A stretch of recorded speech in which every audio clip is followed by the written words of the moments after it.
सर्वांना प्रभू श्री ख्रिस्ताच्या नावात सलाम. मी आशा करतो की तुम्ही सर्व आनंदात आहात. आजचा व्हिडिओ हा शॉर्ट व्हिडिओ आहे. एक शॉर्ट मेसेज मला तुम्हाला द्यायचा आहे.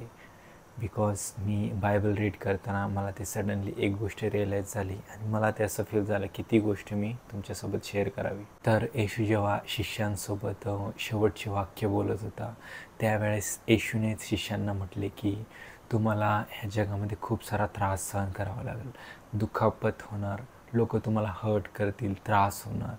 एवढ्यापर्यंत जर येशूने सांगितलं असतं तर ठीक आहे, इट्स अ बॅड थिंग.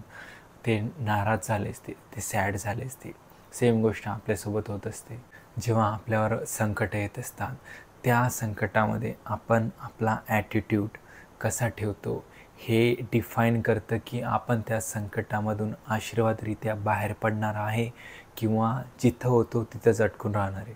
आपण जर आपल्या संकट जेव्हा येतात त्यावेळेस जर आपण आपल्या सराउंडिंग लोकांसोबत राग केला किंवा देवाला दोष दिला किंवा आपल्या फ्रेंड्सला फॅमिलीजला दोष दिला तर आपल्याला त्या त्रासाच्या पुढे एक आशीर्वाद जो असतो तो आपण मिस करून देतो, तो आपल्याला भेटत नाही. कंटिन्युअसली त्या गोष्टीबद्दल जर आपण तक्रार करत राहिलो किंवा कंटिन्युअसली एखादा आजार आहे त्या आजाराबद्दल आपण जर रिसर्च करत राहिलो, अरे याच्यामुळे ते इतक्या लोकांची डेथ झाली, इतक्या लोकांचा मृत्यू झालेला आहे, तर माझं काय होणार. कंटिन्युअसली आपण निगेटिव्ह नकारात्मक विचार करत राहत असतो. हे सगळं बोलणं खूप इझी असतं, बोलून देतो आपण बोलता बोलता, बट ह्याचा परिणाम आपल्या विश्वासावर होत असतो. इमॅजिन करा, गॉड तुम्हाला वरतून पाहते, ही वॉज लाईक त्याने तुमच्यासाठी ह्या संकटाच्या पुढे खूप मोठे आशीर्वाद ठेवले, जसं इयोबासोबत झालेलं होतं. येशूचं देवाचं आणि सैतानाचं बोलणं होत असतं. गॉड देव प्राऊडली सांगत असतो की माझा तुम्ही सेवक पाहिला का, इयोब कसा आहे, तो माझ्यावर किती विश्वास ठेवतो. बट मग सैतान येशूला म्हणतो की मला टेस्ट करू दे. तर ह्या बॅटलमध्ये कोण प्राऊड फील करते तुमच्या आधारे.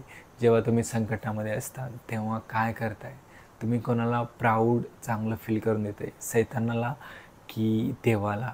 तुम्ही जर त्या संकटाच्या समयामध्ये धीर धरला, पेशन्स ठेवले, देवावर विश्वास ठेवला आणि तुमचा ॲटिट्यूड, तुम्हाला त्रास होते, स्टील तुम्ही त्या त्रासाचा अफेक्ट तुमच्या सराउंडिंग पीपलवर नाही होऊ देते, तर तिथं गॉड तुमच्यावर ब्रॅग करत असतो की लुक ॲट माय सन, बघा त्याच्यावर किती संकट येत आहे तरी तो त्याचा ॲटिट्यूड अजून चांगला आहे.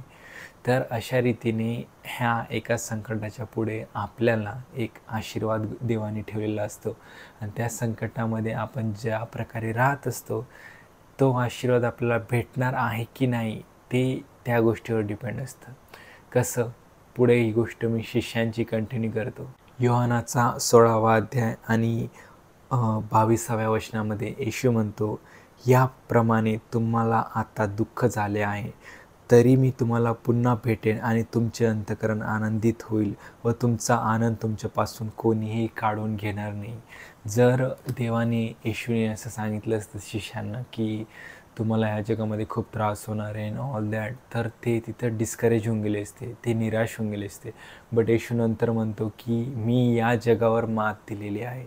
मी ह्या जगाला जो एनिमी होता, सैतान होता, कंट्रोल करण्याचा प्रयत्न करत होता, त्याला मी हरवलेलं आहे.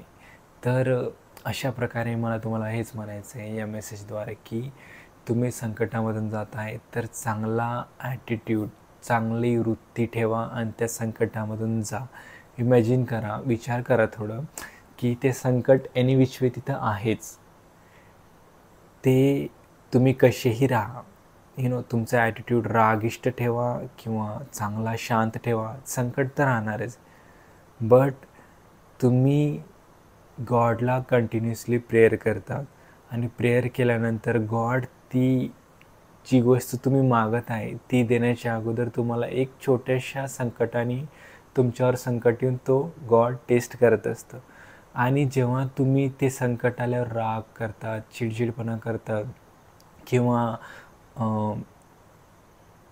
देवाला दोष देण्याचा प्रयत्न करतात. अशा वेळेस गॉड विचार करतो की अरे यार, याच्यासाठी मी एवढी छान ब्लेसिंग ठेवलेली, हा माझ्याकडून ही वस्तू मागतोय, ही माझ्याकडून ही वस्तू मागते, बट एका छोट्याशा संकटामध्येच हा मला दोष द्यायला लागून जातो. तर देव विचार करतो मी याला देऊ की नाही. सो तुमचा ॲटिट्यूड, तुमची वृत्ती डिफाईन करते की तुम्ही जी गोष्ट मागत आहे देवाकडून ती तुम्हाला भेटेल की नाही. हे खूप इझी असतं की आपल्यासाठी बोलणं की अरे माझे जे आजार आहे माझ्यावर, तो खूप मोठा आहे, माझ्यावर जे संकट आलेले ते खूप मोठं आहे. त्या आजाराला आणि त्या संकटाला मोठं करण्यापेक्षा त्या आजाराला आणि त्या संकटाला सांगा की अरे माझा गॉड किती मोठा आहे. हे शब्द जर तुम्ही वापरले तर गॉडला खूप प्राऊड फील होणार. आणि ते एक नियम आहे असा, जेवढं तुम्ही गॉडला मोठं करत जाणार तेवढे तुमचे प्रॉब्लेम, तुमची आजार, तुमचं ॲडिक्शन, व्यसन जे काही असेल ते सगळं छोटं छोटं होत जातं देवासमोर.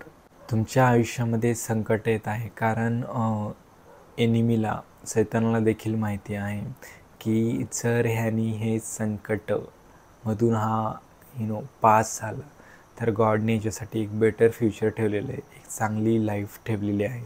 त्यामुळे संकट आल्यावर देवावर विश्वास ठेवा आणि संकटामध्ये स्वतःचा ॲटिट्यूड, स्वतःची वृत्ती ही शांततेत ठेवावा. आणि संकटामध्ये आपण इन्स्टेड ऑफ देवाला दोष देण्यापेक्षा देवाला थँक्यू सांगा की देवा तुम्ही माझ्यावर हे संकट पाठवले किंवा तू मला टेस्ट करतो आहे, कारण या संकटाच्या पुढे मला एक चांगला आणि मोठा आशीर्वाद आहे. तर हा होता आजचा माझा शॉर्ट अँड मिनी मेसेज. ह्याद्वारे तुम्हाला काही शिकायला भेटलं असेल तर नक्कीच कमेंट करा. पुन्हा भेटूया नेक्स्ट व्हिडिओमध्ये.